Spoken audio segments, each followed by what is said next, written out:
Olá, pessoal! Sejam todos muito bem-vindos a mais uma aula de língua portuguesa. Sou a professora Maristela Marchante e vamos estudar língua portuguesa novamente. Vamos ver o nosso objeto de conhecimento de hoje.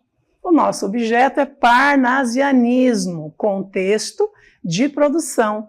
Parnasianismo, características. Parnasianismo Olavo Bilac, Parnasianismo Raimundo Correia e Parnasianismo Alberto de Oliveira. Detalhamento: introdução aos aspectos sociais, históricos e políticos que marcaram o período literário.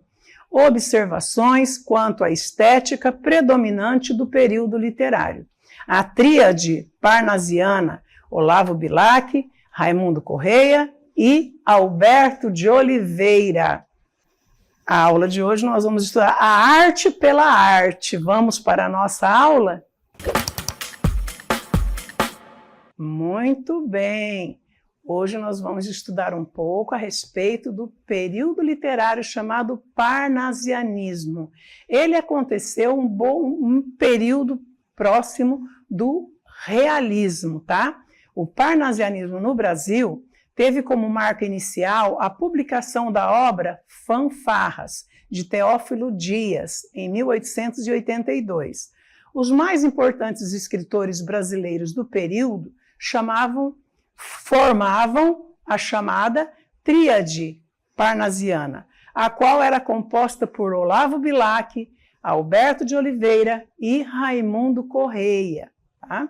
Os escritores parnasianos buscavam o sentido para a existência humana por meio da perfeição estética. Por isso, a preocupação residia na arte pela arte, ou seja, a forma como característica principal da poesia. Então, o parnasianismo ele acontece simultâneo ao arcadismo nesse período e vamos ver um pouco sobre o contexto, o que estava acontecendo no Brasil nesse período, o contexto histórico do parnasianismo no Brasil.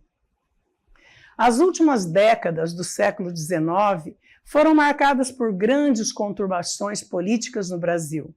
Movimentos abolicionistas e republicanos levantavam-se contra a ordem monárquica de Dom Pedro II, já desgastada pelos longos anos da Guerra do Paraguai. As crises internas levaram à abolição da escravatura em 1888 e à proclamação da República no ano seguinte, dando fim à monarquia brasileira. Então, é um período de muita efervescência, muitas controvérsias, muitas opiniões, muitas pessoas lutando para que o Brasil fosse liberto de Portugal, né, os interesses de cada um deles, tanto dos que eram portugueses como dos que eram brasileiros, né, os daqui mesmo, para que o Brasil ficasse livre de Portugal. Foi nesse contexto que aconteceu o parnasianismo. E continuando, antes consolidado na economia açucareira da região Nordeste, o Brasil vivenciou na época um deslocamento de seu centro econômico.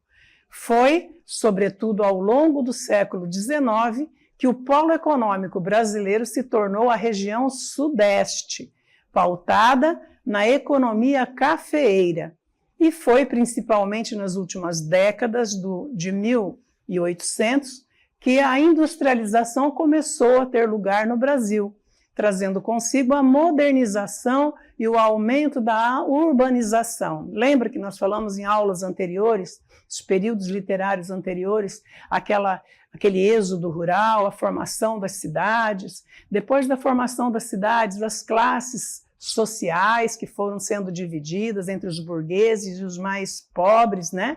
A diferença de classes. Então, há aí toda uma organização dentro dessa sociedade, né?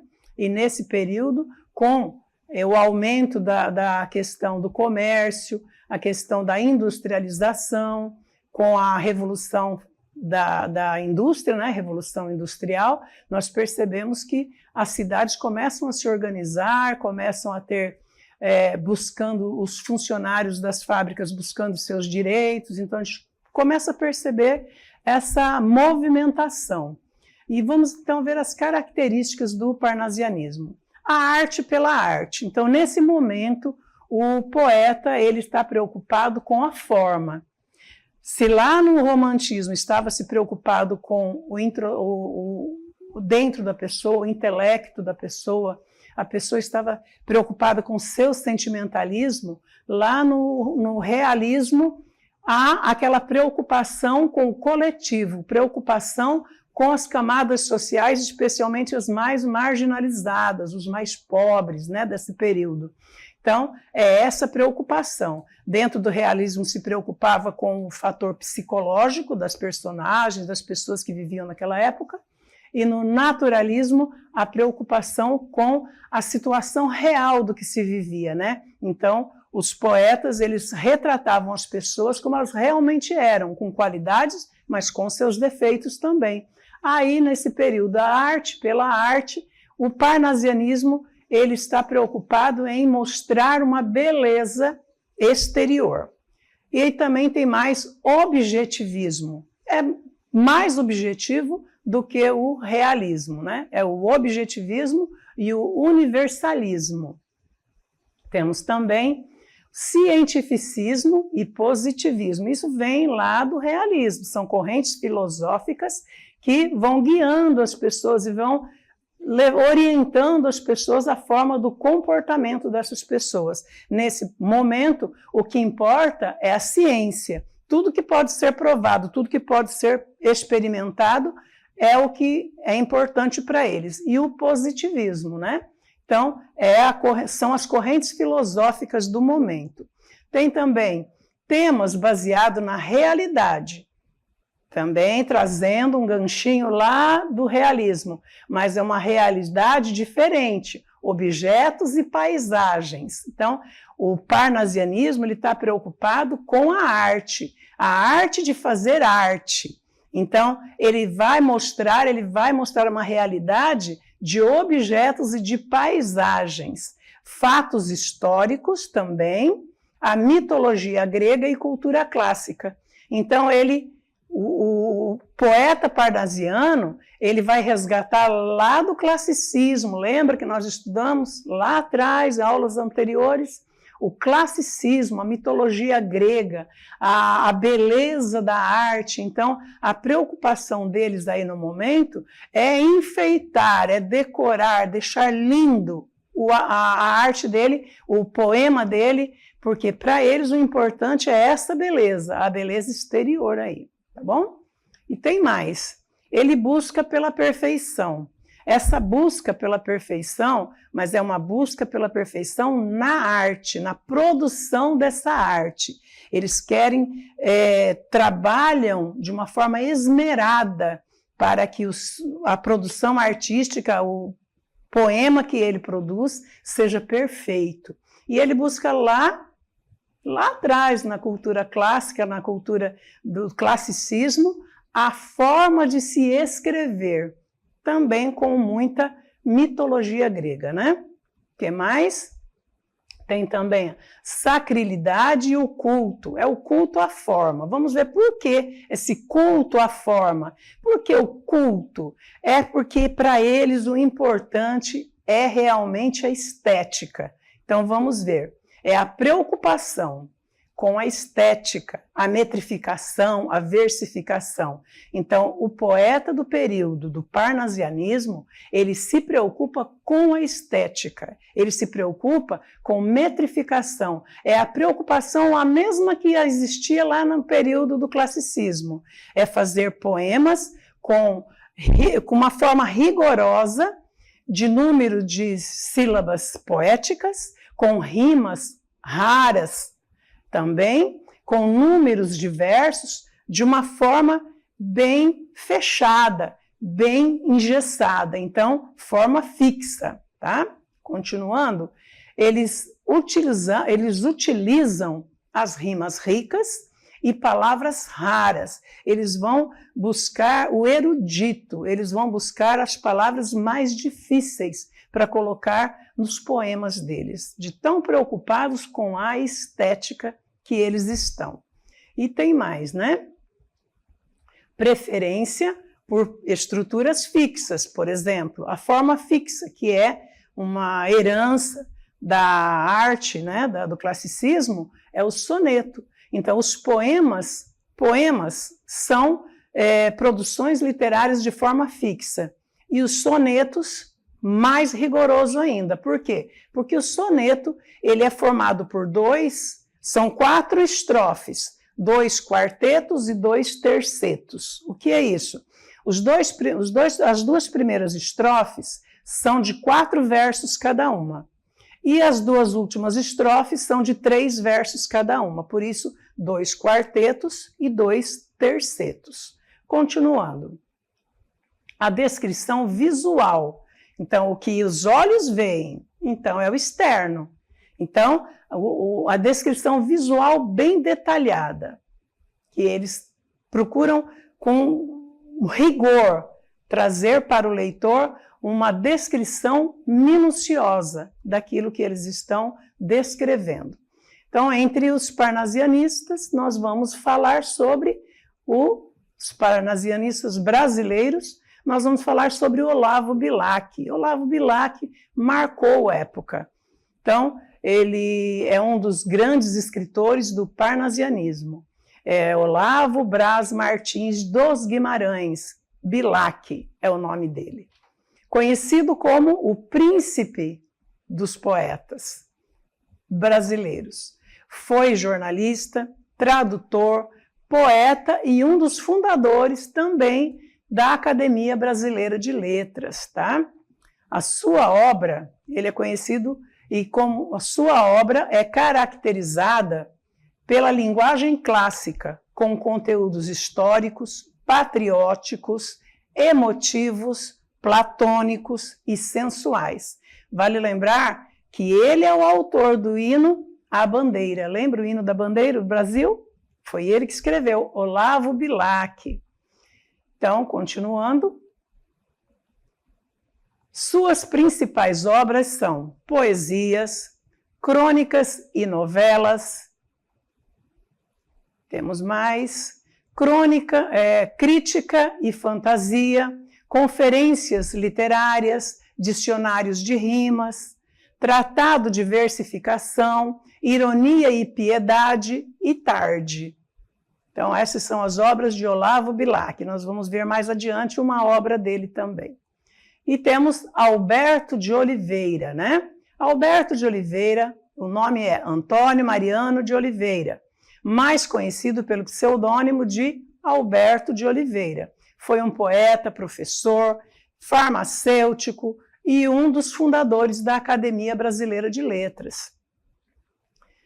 Publicou sua primeira obra, Canções Românticas, em 1878. A despeito desse livro apresentar características românticas, Alberto de Oliveira foi um exímio poeta parnasiano, cuja obra é caracterizada por temáticas e estruturas parnasianas. Por exemplo, descrição minuciosa, composição de retratos, quadros e cenas.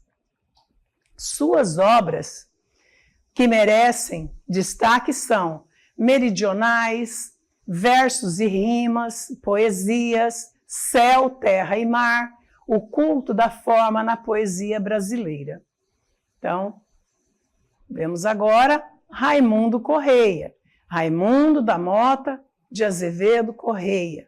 Foi um juiz, poeta e um dos fundadores do sodalício brasileiro. Maranhense, publicou seu primeiro livro de poesias, Primeiros Sonhos, em 1879. Sua obra apresenta características românticas, parnasianas e também simbolistas, que é um período literário que nós vamos estudar mais à frente. Dessa maneira, suas poesias possuem um caráter pessimista e subjetivo, ao mesmo tempo que apresenta grande preocupação com a métrica. Isto é do parnasianismo. Então, ele tem aí características tanto do romantismo como do parnasianismo e também do simbolismo. Outras obras que merecem Destaques são sinfonias, versos e versões, aleluias e poesias. Então, agora nós vamos ver um trecho do poema Via Láctea, de Olavo Bilac. Vamos lá?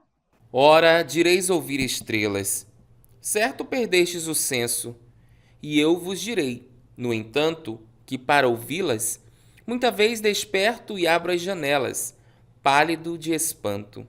E conversamos toda a noite, enquanto a Via Láctea, como um pálido aberto, cintila. E ao vir do sol, saudoso e em pranto, ainda as procuro pelo céu deserto. Direis agora, tresloucado amigo, que conversas com elas? Que sentido tem o que dizem quando estão contigo?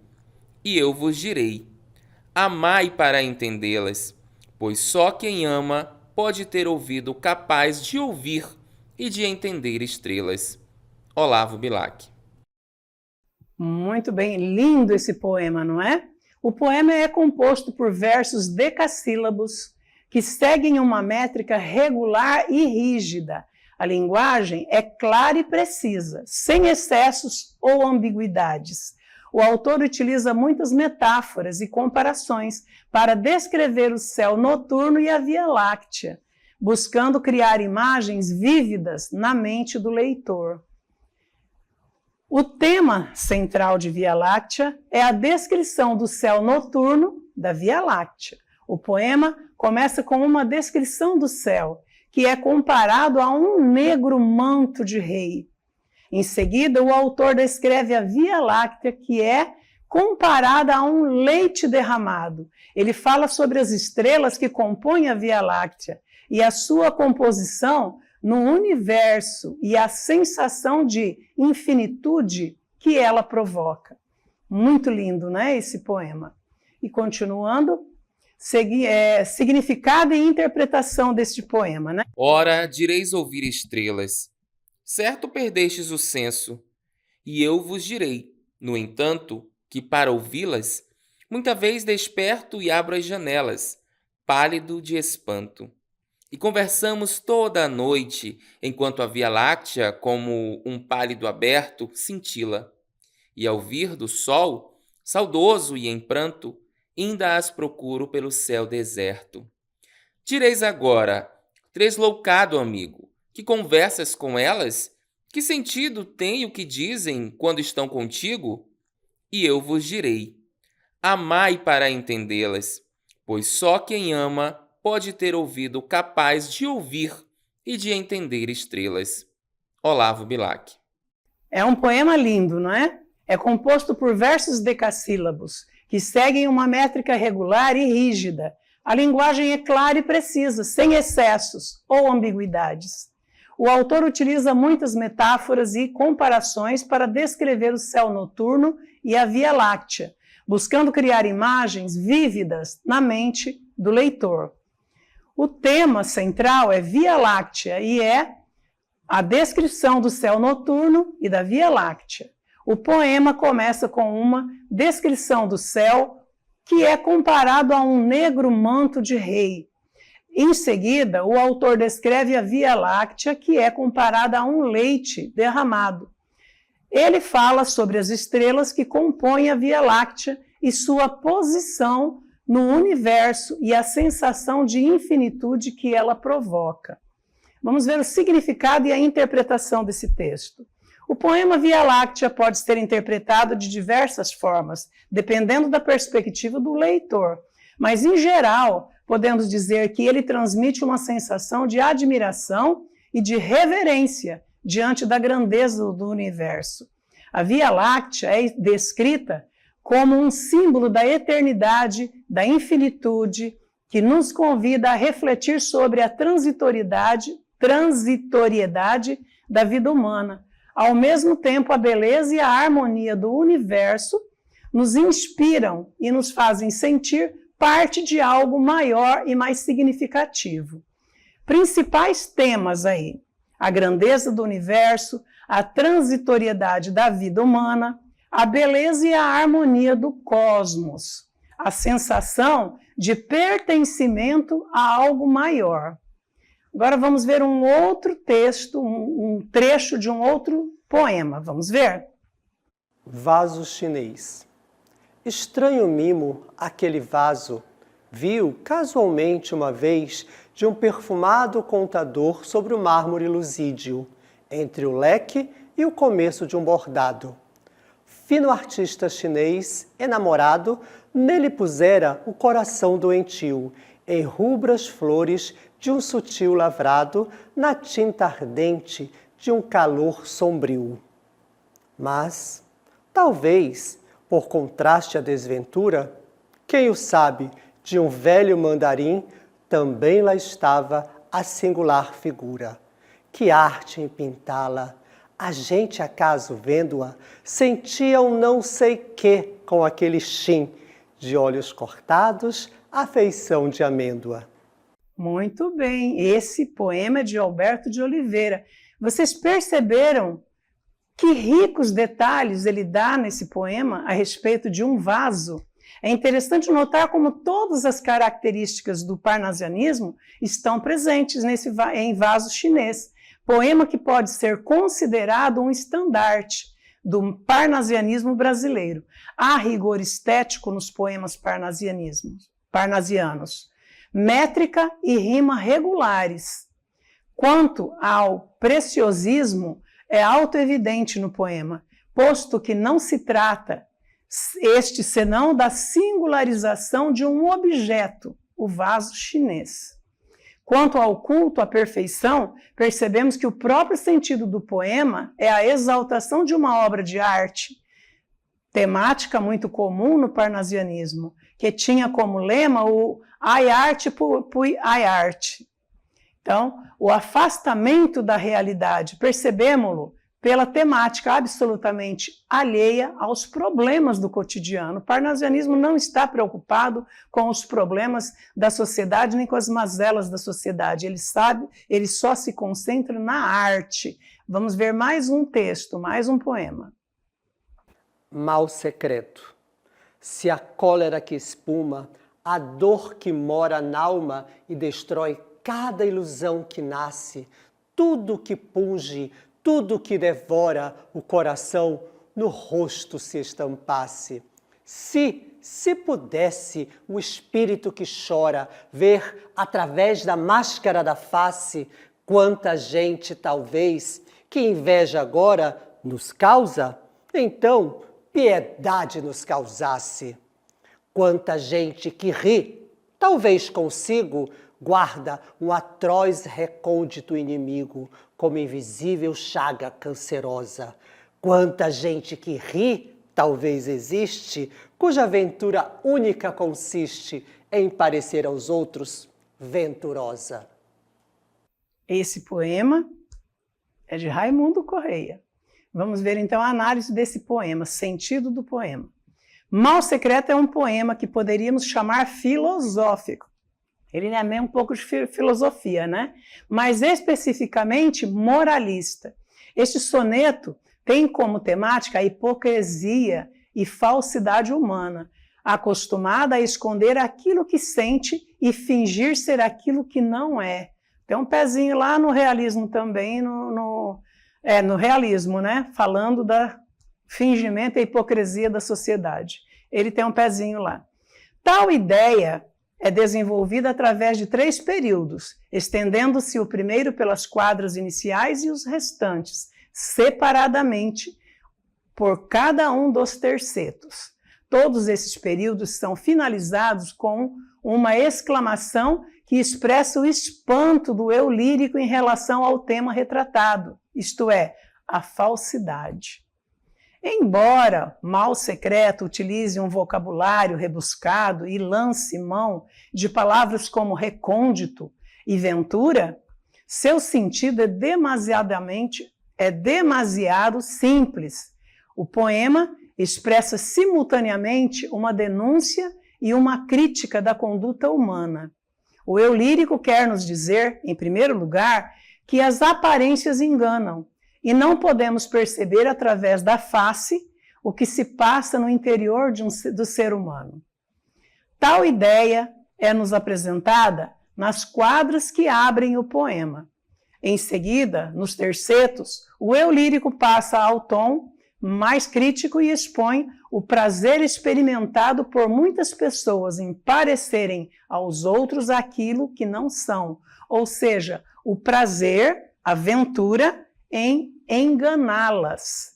Essa crítica é finalizada com um julgamento do eu lírico, que fica implícito nos últimos versos do poema, que expressam o espanto em se constatar o número enorme de pessoas cuja única alegria que extraem da vida consiste em serem invejadas pelos outros. Quer dizer, nada mais as alegra, consistindo nisso o mal secreto que tentam esconder. Mal que, em outras palavras, poderia ser resumido em sua corrupção moral. Nossa! Então, nós vemos esses três poetas que nós lemos algumas partes de poemas deles, porque esses poemas são longos. Nós vimos um poema, né? Então, nós vimos esses três poetas que foram a tríade, são os mais importantes do parnasianismo, que consiste em trabalhar a arte pela arte, é a preocupação com a estética. Vamos ver mais um pouquinho do nosso vídeo. Ora, direis ouvir estrelas, certo perdestes o senso, e eu vos direi, no entanto, que para ouvi-las, muita vez desperto e abro as janelas, pálido de espanto. E conversamos toda a noite, enquanto a Via Láctea, como um pálido aberto, cintila. E ao vir do sol, saudoso e em pranto, ainda as procuro pelo céu deserto. Direis agora, tresloucado amigo, que conversas com elas? Que sentido tem o que dizem quando estão contigo? E eu vos direi, amai para entendê-las, pois só quem ama pode ter ouvido capaz de ouvir e de entender estrelas. Olavo Bilac. Esse Via Láctea, ele fala de amor. Então nós vemos que tem um pouco ainda de romantismo, né? Nesse poema. Mas esse segundo, que nós vamos ver novamente, Vaso Chinês, esse é totalmente parnasiano. Observem. Vaso chinês. Estranho mimo, aquele vaso, viu casualmente uma vez de um perfumado contador sobre o mármorelusídio, entre o leque e o começo de um bordado. Fino artista chinês, enamorado, nele pusera o coração doentio, em rubras flores de um sutil lavrado, na tinta ardente de um calor sombrio. Mas, talvez, por contraste à desventura, quem o sabe, de um velho mandarim, também lá estava a singular figura. Que arte em pintá-la! A gente, acaso, vendo-a, sentia um não sei quê com aquele chin, de olhos cortados, a feição de amêndoa. Viram quantos detalhes? Rico em detalhes. Ele descreve o vaso com detalhes minuciosos, né? Agora, esse terceiro que nós vamos rever, ele já não tem tanto de parnasianismo. Ele fala um pouquinho da maldade da sociedade, né? Vamos ver? Mal secreto. Se a cólera que espuma, a dor que mora n'alma e destrói cada ilusão que nasce, tudo que punge, tudo que devora o coração, no rosto se estampasse. Se pudesse o espírito que chora ver através da máscara da face, quanta gente talvez que inveja agora nos causa, então piedade nos causasse.